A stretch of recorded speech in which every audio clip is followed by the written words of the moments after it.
Ya, salam. Ya. Alhamdulillah. Ini kan saya kembali ya. Terima kasih untuk waktunya.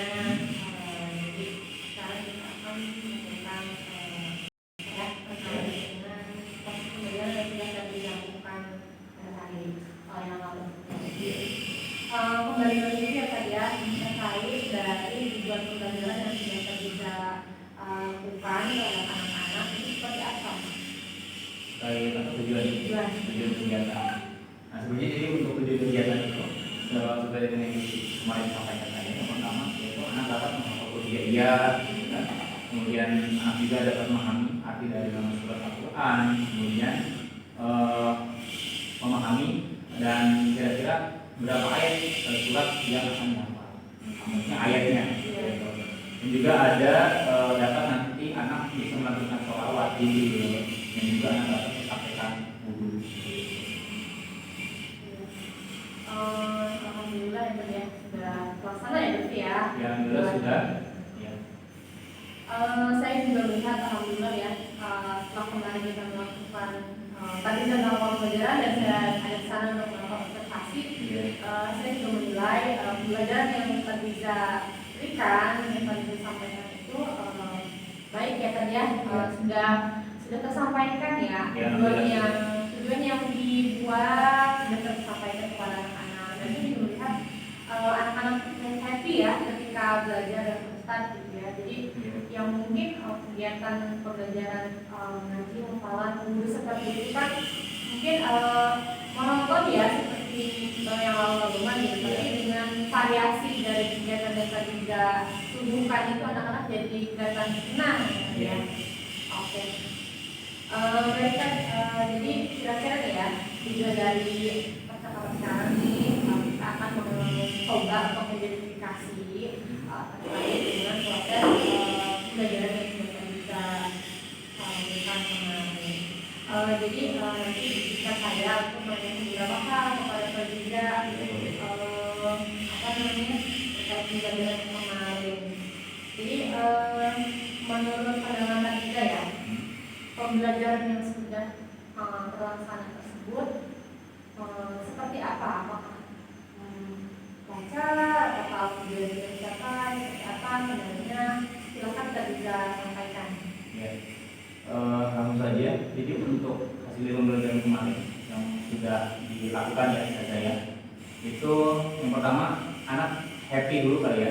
Anak itu menjadi lebih happy, lebih menyenangkan ketika pembelajaran imtak gitu. Jadi tidak monoton gitu. Jadi kan kadang-kadang ketika kita mengajar monoton itu anak-anak mudah ngantuk dan lain sebagainya gitu. Tapi ketika ada pembelajaran imtak dengan kombin gitu ya, kombinasi antara permainan dan pembelajaran itu dipadukan, nah itu menjadi apa ya, sesuatu yang baru gitu bagi anak-anak, yang artinya ketika belajar tidak terasa seperti belajar tapi bahkan main, tapi ada ilmu yang dapat. Iya. Nah itu sih. Cuman untuk yang perlu ditekankan setelah kemarin ada beberapa mungkin yang catatan dari saya, terutama untuk numerasi ya, angka Arab kayak gitu, itu perlu ditekankan lagi bagi di sertifikat kemarin. Jadi tujuan yang sudah kita bisa buat itu seperti apa sudah terlaksana? Ya, untuk saat ini sudah terlaksana. Menurut kita kalau dilihat ya dari pembelajaran kemarin, kira-kira skala keberhasilannya itu seberapa gitu maksudnya? Kalau bisa dipersenkan? Iya. Kalau dipersenkan sih di angka sekitar 85 ini, kayak gitu, 85. Bisa diceritakan apa ya proses yang terjadi gitu ya sampai bisa menilai 85%. Yang pertama, anak itu lebih teratur gitu. Karena memang kan dari salah satu imtak itu tujuannya adalah mencetak anak-anak itu supaya lebih teratur gitu ya, kemudian mandiri, bagaimana cara melatih kesabaran kayak gitu. Jadi kemarin itu anak-anak sempat mewarnai juga kan ya, mewarnai Asmaul Husna, kemudian menebalkan kayak gitu. Nah, dan itu butuh keuletan menurut saya. Terus dan kemudian kemarin juga ada mengelang wudhu ya, wudhu dengan menggunakan satu terukan. Nah itu memudahkan untuk anak bisa lebih menghafal mengenai bagaimana runtutan-runtutan atau dari step by step wudhu kayak gitu. Berarti aspek yang kemarin Ustaz Riza ingin capai itu di aspek apa juga? Ada aspek 6 nilai agama dan moral, dan juga ada aspek sosial dan emosi. Sejauh mana itu kegiatan yang bisa merancang atau bisa mengasah dan meningkatkan aspek 6 dan sosial itu tadi? Nah, untuk 6 dulu terlebih dahulu ya, nilai agama dan moral. Nah, di 6 nilai agama dan moral itu kita ada pengenalan kerugian ya, dengan kartu, kemudian ada juga menebalkan huruf ya gitu kan, dan juga asmaul husna atau nama-nama baik bagi Allah dengan cara mewarnai ya. Itu dari 6 sendiri kayak gitu. Dan kemudian untuk sosial emosi itu kita coba praktekkan di bagaimana anak-anak itu bisa berbaris gitu. Artinya antri kayak gitu. Antri kayak gitu lebih tepatnya. Selain itu ada lagi nggak dari sofen? Selain dari mengantri, dari sosen sendiri, selain dari tadi itu ya, ketika mereka seperti pengambilan kayak lembar asmaul husna mewarnai, nah itu kan salah satu dari bentuk sebenarnya, bentuk dari kesabaran anak-anak ini biasa nanti nggak sabar ya, semakin kesabaran. Ya. Kalau saya lihat juga berarti dengan adanya kemarin Pak Ustaz Riza itu buat kereta ya. Ya betul. Jadi anak itu diajarkan untuk mengantri, lebih ya, sabar dan teratur ya tadi ya. Iya.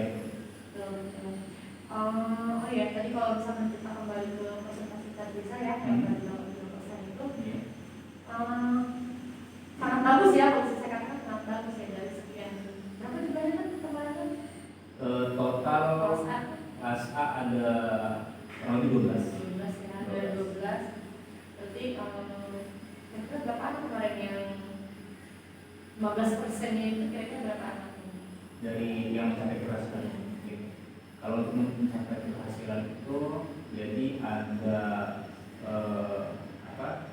sekitar 9 orang yang sudah mampu gitu, mereka untuk mempraktekkan, terutama mengetahui tuntutan-tuntutan dari wudhu kayak gitu kan, yang kemarin yang sudah disampaikan di pembelajaran. Kira-kira yang dari 9 berarti 3-nya ya, 3-nya kira-kira kenapa kita bisa dinilai kurang gitu ya? Ya karena kalau misalkan dilihat dari anak kan memang dia punya perbedaan karakter masing-masing ya bedanya. Yang pertama apalagi kan mereka masih proses adaptasi dengan lingkungan sekolah dan gitu. Terus juga untuk anak juga ada yang memang dia cepat ya tanggapnya, ada juga yang kurang. Itu sih yang menjadi faktor mengapa mereka tuh tidak termasuk ke yang tadi yang 65%. Berarti secara keseluruhan semuanya mengikuti ya? Iya, semuanya mengikuti. Makanya mungkin pemahamannya yang berbeda-beda gitu ya. Iya. Jadi kalau misalkan Mbak Liza bisa simpulkan kan tadi berarti dari kegiatan yang sudah dilaksanakan itu tuh sudah tercapai ya, sudah tercapai sekitar 80%. Terus ada pun anak yang dinilai kurang itu berkaitan dengan perbedaannya tingkat pemahaman dari pemahaman anak. Berarti secara keseluruhan Mbak Liza sudah sesuai lah ya dengan rencana yang sudah sudah sesuai. Kira-kira kemarin itu ada tidak kegiatan-kegiatan tambahan ya di luar dari yang sudah dirancang yang tak bisa lakukan gitu untuk menarik minat anak-anak yang kurang tadi? Untuk menarik anak itu lebih semangat. Yang pertama ketika kita pembelajaran terutama untuk raga kartu itu biasanya anak-anak di sana kan dengan bintang ya. Aku ini dapat bintang berapa sih gitu kan? Nanti jadi ketika dengan bintang. Jadi ketika mereka bisa menebak, nah itu menjadi poin bagi mereka untuk mendapatkan bintang. Itu jadi salah satu penyemangat anak mungkin untuk belajar lebih sungguh-sungguh sih. Kalau yang dari kegiatan lompat-lompat itu kan yang lompat-lompat itu salah satu games sebenarnya untuk lebih menguatkan kemampuan anak-anak ketika mengetahui huruf hijaiyah sebenarnya itu. Jadi untuk lebih happy aja gitu. Berarti itu salah satu termasuk dari kegiatan pembelajaran ya? Iya, salah satunya. Saya pikir itu intermezzo gitu ya, ternyata itu memang salah satu strategi yang kita lakukan ya. Iya, betul sekali. Jadi keren sih kan.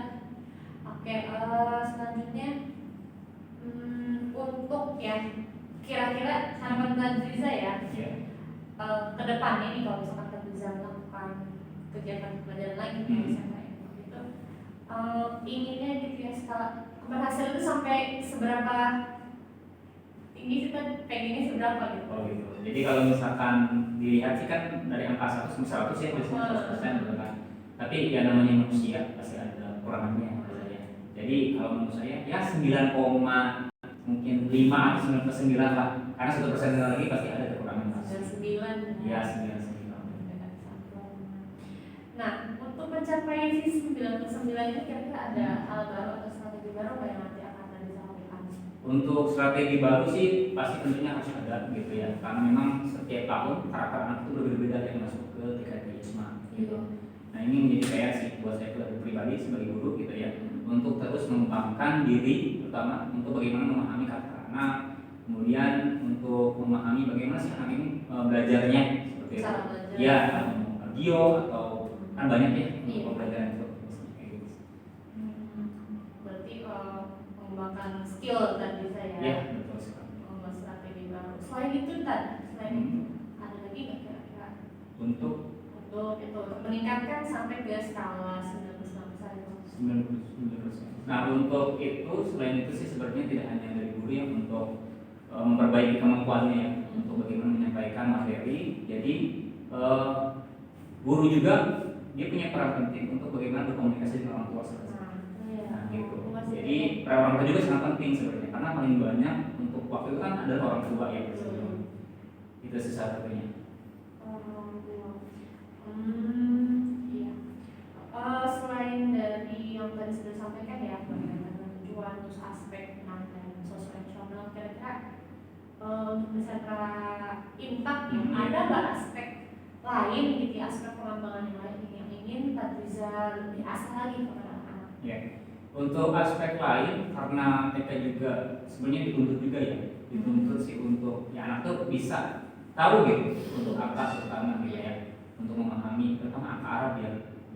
Angka Arab itu sih yang menurut saya yang harus nanti ditambah lagi untuk si anak itu lebih tahu angka Arab mulai dari angka 1 sampai dengan seterusnya kayak gitu. Kognitif ya. Kognitif ya maksudnya. Kira-kira apa lagi tadi? Kognitif untuk sejauh ini sih itu saja. Ya. Bagaimana dengan aspek di luar itu, misalkan bahasa, kira-kira bisa nggak tadi dikembangkan ya di sentra impact? Kira-kira bisa nggak kalau aspek bahasa tadi? Bahasa seperti misalkan untuk kata yang baik itu. Ya, Ya khas-khas Arab seperti itu, kira-kira. Kalau untuk rencana saat ini kita belum gitu. Tapi itu tidak menutup kemungkinan untuk bisa diterapkan di sana kita. Seperti misalkan bahasa Arab ya. Iya. Kayak gitu. Oke, ini saya sangat kagum lah ya kemarin melihat proses kegiatan yang sudah Tadriza lakukan, yang selama ini mungkin kalau bisa terimplementasikan diberikan dengan mengaji aja ya, terus hafalan, tapi dengan RP baru yang sudah Tadriza rancang ya, dimasukkan juga tadi dengan aspek sosial emosional ya, penekanan di sana anak-anak bisa dapat plus gitu ya, bisa belajar gitu ya. Jadi kira-kira nih setelah tadi harapan yang skala itu ya, skala pencapaian anak-anak, terus rencana mengenai aspek pengembangan lain yang ingin diasah, kira-kira ada harapan lain tidak, ada harapan baru tidak gitu ya dari Tadriza berkaitan dengan proses kegiatan yang ada di sentra impact? Harapan yang baru gitu ya. Ya saya harap sih dengan tadi ketika ada coaching seperti ini terutama gitu ya saya ya ini menjadi referensi bagi saya dan juga menjadi evaluasi untuk kedepannya bisa memperbaiki lagi bagaimana saya untuk cara mengajar terutama kayak gitu dan juga untuk gimana caranya untuk si anak itu dia lebih apa ya pertama lebih mandiri ya lebih mandiri dan juga tadi sesuai dengan yang diajarkan seperti misalkan mengetahui huruf jadi dan lain sebagainya. Semoga harapan kita bersama bisa tercapai. Iya, Oke, satu lagi nih tadi ya. Iya, banyak juga ya. Apa namanya perasaan terbiasa ya atau ya perasaan terbiasa setelah proses coaching ini ya. Kira-kira ada hal yang didapatkan nggak sih setelah proses coaching dengan saya gitu, kemarin kita melakukan percakapan praobservasi gitu. Kira-kira ada tidak gitu sesuatu hal atau hal baru yang kita bisa dapatkan gitu dari proses coaching ini? Ya, alhamdulillah ada dasar untuk hal yang baru ya, terutama yang saya dapatkan dari coaching ini. Yang pertama itu tadi mulai dari bagaimana membuat anak itu tadi itu apa senang kayak gitu ketika belajar gitu kan. Jadi tidak berasa belajar tapi bermain gitu, tapi ada ilmu yang didapatkan gitu. Jadi cara menyampaikannya ini terutama kayak gitu. Kalau dari proses coachingnya sendiri yang sekarang kita lakukan manfaat yang tadi dirasakan. Kalau untuk manfaat coaching sih yang pertama yaitu tadi sebagai bahan evaluasi sih dan menjadi arahan juga bagi saya gitu kan dengan adanya coaching. Yeah. Apakah ya itu evaluasi ya, bahan evaluasi. Apa ya yang merasa terbantu tidak ya tadi gimana ya? Iya, merasa terbantu gitu ya. Ya pasti ada terbantu banget gitu ya dengan ada coaching ini gitu kan. Jadi ketika kita ada coaching ini kita merasa oh ternyata ada yang mengingatkan ya ketika kita mengajar dia tadinya biasa-biasa saja dan setelah coaching menjadi luar biasa kayak gitu. Iya gitu. Saya juga dengan melihat kegiatan yang tadi saya berikan saya juga merasa mendapat inspirasi baru ya tadi ya. Saya juga di kelas butuh suatu pencerahan ya dengan proses pengajaran ke anak-anak. Pastinya setiap harinya ketika kita mengajar itu pasti beda-beda ya tadi ya. Kita tidak bisa melakukan strategi atau dengan cara yang sama setiap saat gitu ya. Pasti harus ada pembawaan baru-baru. Oke Tad, saya rasa cukup. Sekali lagi saya terima kasih banyak atas Tad Riza. Dan semoga ini saya harapkan Tad setelah yang tadi disampaikan ya berkaitan dengan rencana harapan pencapaian pada anak untuk kegiatan selanjutnya itu bisa benar-benar kita realisasikan gitu ya. Kita harus betul-betul merancang sebuah strategi untuk bisa mencapai harapan tersebut. Amin. Oke, Tad Riza, sekali lagi saya terima kasih. Mohon maaf untuk saya mengganggu Tad Riza. Sekarang kita lanjutkan dengan kegiatan lain. Oh iya, baik. Ya, terima kasih Tad. Ya, sama-sama Taza.